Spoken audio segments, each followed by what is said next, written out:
quest for great achievements and human feats is unparalleled. Once a dream, now a reality. Once impossible, now possible.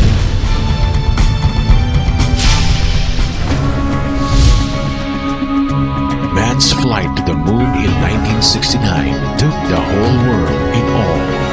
It was a celebrated landing of dreams.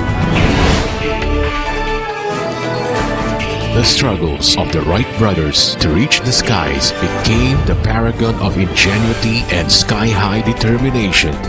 Who would have thought that man could reach the dreaded peaks of the Himalayas with his bare feet? Man's strides to conquer the Everest made us realize that our dreams are seamless. The glory lives as time progresses. Remarkable records of human kinetics and physical strength are broke in the Quadrennial Olympics. Athletes continue to soar and roar in hips and bounds. Now, thinking about impossibility, just think big and soar high. The list continues. The quest prevails. The festivities of momentous achievements is celebrated today.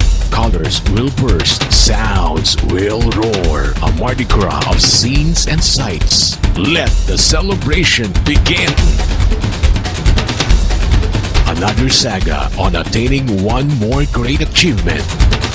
Rotary Club Philippines District 3790 presents District Conference 2010. Making the impossible possible.